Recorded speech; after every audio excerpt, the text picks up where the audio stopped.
you. So that's why I wanted to bring you out. It's only fair that you get to hear what's going on with your case.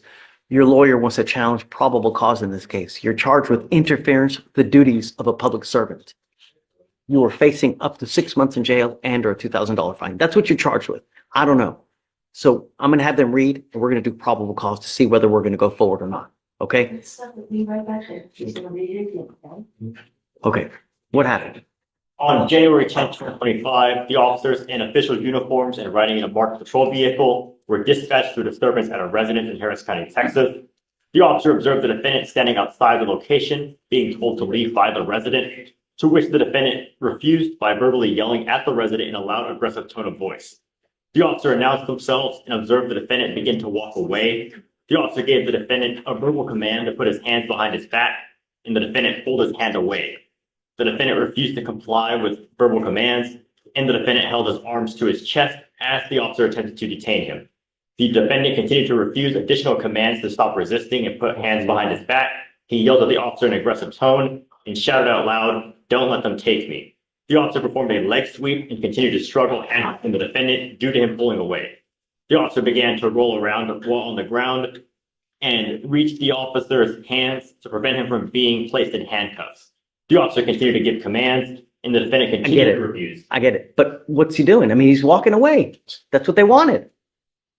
Right? So, No. Just losing? So, Your Honor, in this case, to read the full dim, it was a disturbance call, and they said they observed him standing outside the above location, being told to leave, and they observed him verbally refuse, and then... Right, but then cops get up there. And then they observed him begin to walk away, and it says they approached Jones and observed he was intoxicated in a public place based on his slurred speech, pupil size, and... Didn't say that. That was in the complete dims, Your Honor. And then it You know about that? and Yes, aggressive Judge, behavior. but Okay, I go have my ahead. argument prepared. Judge, my argument is exactly what you started to say. There's some sort of disturbance. Somebody's asking him to leave. They're yelling and screaming at each other. Police coming up and saying, "Hey, I'm the police." You can walk away from that all day long. My client did walk away from that. My client's loud and emotional, as you can tell here today. You're allowed to walk away emotional, yelling, screaming, even using profanity in this state if you want to. Then the cops come up to him and suddenly there's some kind of unfounded allegation of intoxication. There's absolutely no facts other than that statement. "I smell marijuana. You look intoxicated," because it looks like he walked away and the cops didn't want him to walk away. And so now they need a reason to arrest him. My argument is based on if he's charged with interference with a public servant, that doesn't come until later. He has to be lawfully arrested and lawfully detained or lawfully with the police before that even occurs. Walking away when a resident tells you to leave and all you've got in your sworn statement is, "We identified ourselves as police." So what? Everything that happens after that is fruit of the poisonous tree. So they go up and they see that he possibly could be intoxicated. So does it go into a potential public intox investigation? If it does, they need to announce that. You can't just walk up to me and say, "I'm the police, stop." We don't live in that kind of society. "I'm the police, I need to investigate you, so therefore stop," all day long. "I'm the police, we're investigating, I need you to step aside, sir, so I can investigate this matter," all day long. But hey, I'm the popo. So the reasonable suspicion we have is they begin to investigate what? So A criminal trespass. they're called, yes, a disturbance, and they saw him yelling, being aggressive, and then as he walked away, that's when they saw. So signs. the trespass investigation ceases because he's leaving. Right. Yes or no? It's not specified to be a trespass, Your Honor. It's specified just to be a disturbance. That's what it is. Okay, but it's a trespass that they're investigating a trespass, right? I mean, for all intents and purposes, isn't that what it is? Okay. The investigation begins as a trespass investigation because he's there. Homeowners asked him to leave. He's refused to leave. So cops come and he begins to leave. So at that point, all should have ceased. But the cops go up to try to... Well, in this case, Your Honor, it would be that, yes, he attempted to leave, but once the officers arrived, so they would still need to investigate to determine if the trespass even occurred to determine, He's leaving. he's walking. He's leaving. Right? It's like, here, let me come and mess with you more. That would only, right? So it's like adding fuel to a fire. they would still have grounds to investigate, and furthermore, with the further signs of possible public intoxication, it would give them further grounds to investigate. That's because they're going up to him to miss one. Well, they're going up to investigate what they saw, him refusing to leave, and he leaves. only left once they arrived. So with maybe potential fear of apprehension, that's when he decided to leave, which it wouldn't be, it wouldn't undercut their ability to investigate what they had observed happen in front of them regarding that public or that disturbance that they were called about. They still need to figure out what happened there and if there was a trespass to begin with. Judge, you can't flee a trespass.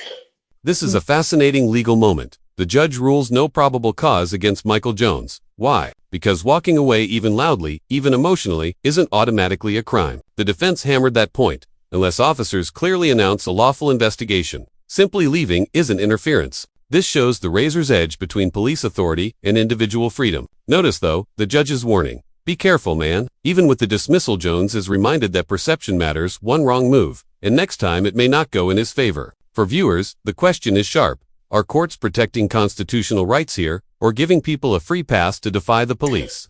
The way you comply is by fleeing. Well, we don't know what the trespass was. We don't always specify the disturbance.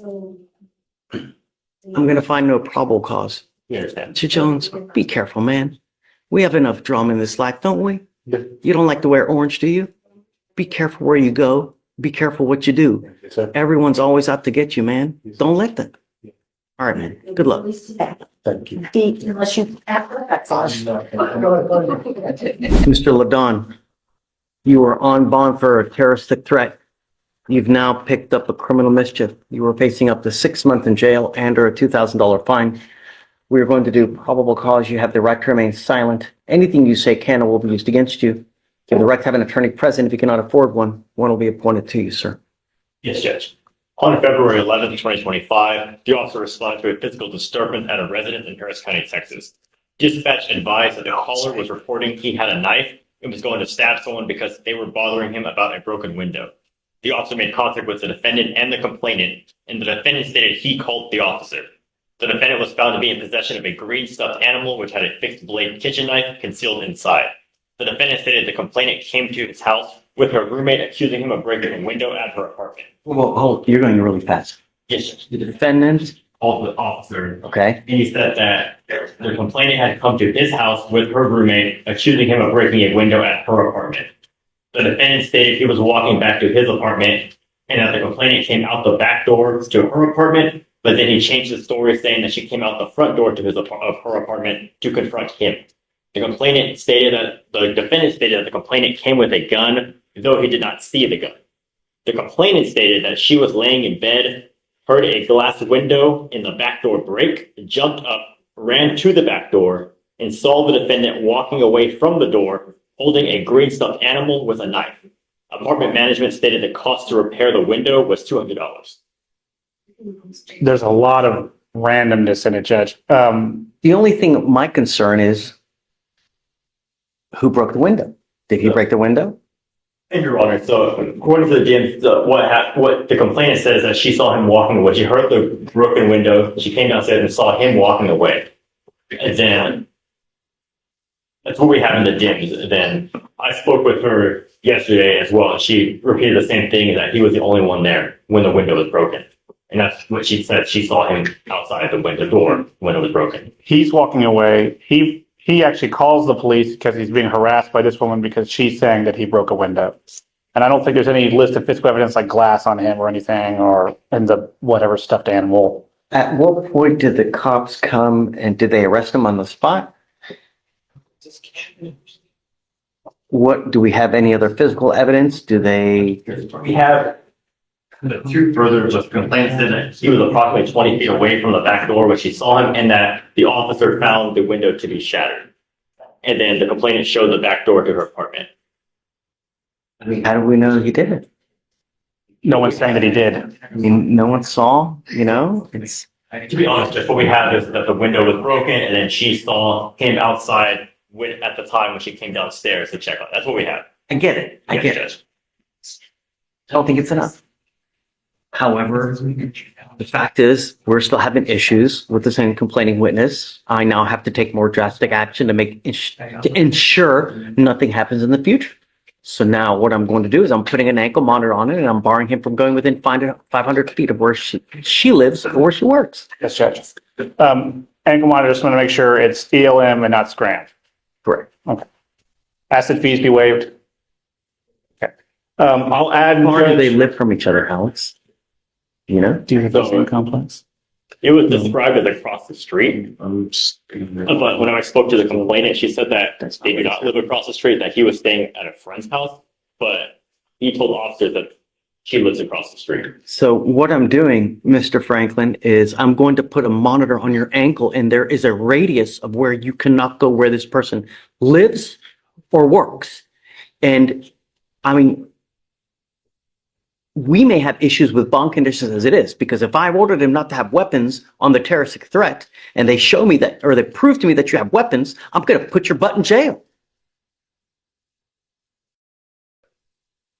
So maybe we should have a formal bond hearing to see if, in fact, you can prove that he has a weapon. So I have some hesitancy about everything, Judge, mostly because my client's orange sheet is quite extensive. So the jail has diagnosed multiple mental illnesses. I'm trying to track down his competency because I was appointed, I think, December. So there's been prior competency motions. I'm trying to get the reports from them, which is difficult because I forget what agency does the mental health evaluations. They're saying that they don't exist. So I'm trying to find his mental health records, Judge. It sounds to me like it's bipolar schizophrenia or schizoaffective. And so I think that my client is likely going to have severe mental health issues, which have been causing issues. And I think that's going to be the heart of all this. And so I'm trying to push for treatment. The case is just brand new is the problem.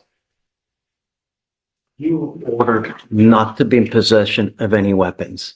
And they're telling me now that you have a new case and that you have an alleged knife as well.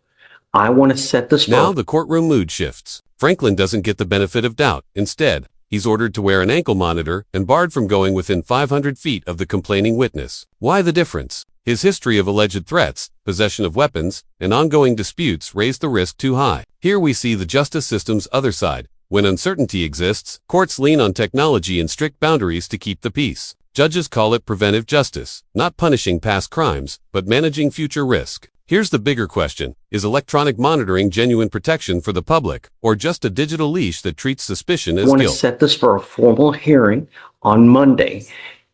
And if they show me that you have a weapon in violation of your bond conditions, I'm going to bring it. Do you understand? You are not to be in possession of any weapons whatsoever. Get a hold of your witnesses. Yes, Get a hold of the cop. Yes. Let's have a formal hearing on Monday to show me whether he's in possession of a weapon or not. Yes, Judge. Yes, Judge. In the meantime, like I said, if I find that you become a danger to my community, it's really not going to go well for you. Do you understand, Mr. Franklin? There is no excuse. You will get this ankle monitor today, and you're not to go within 500 feet of where this complaining witness lives or works. If I can politely ask, Judge, that we reset for more than Monday, only because this case is new enough that there's literally no offense report. So I don't know officers' names or. Case. So the new case, the criminal mischief, which will be the allegation for the motion to. Find no probable cause in the criminal mischief. Well, but the problem is, Your Honor, is that it's on the criminal mischief that we have the officer that saw the alleged knife. So we'd have to get in contact. We don't have the OR. We have the name. I could reach out, but we don't have the OR to give defense. So they can review it. And So the allegation is, and it's we don't have an OR, so we're reading DIMS. So the allegation sounds like the officer saw a knife, or maybe the CW saw a knife. It's unclear. To me, it sounded like both saw a knife. And so Well, that's why. I don't know So, if I anybody mean, did. I guess I'll give you a full week. That should be sufficient for you to get an Yes. OR, Yes, get in yes, contact because- with both witnesses. just to clarify for both parties here, the officer is the one that said when he contacted him, he found the defendant in possession of the knife. Okay, let's have a hearing. Yes, Judge. Get this guy over here. If you need to subpoena him, do it so that today's Wednesday, we'll have a hearing next Wednesday. Thank you, Judge.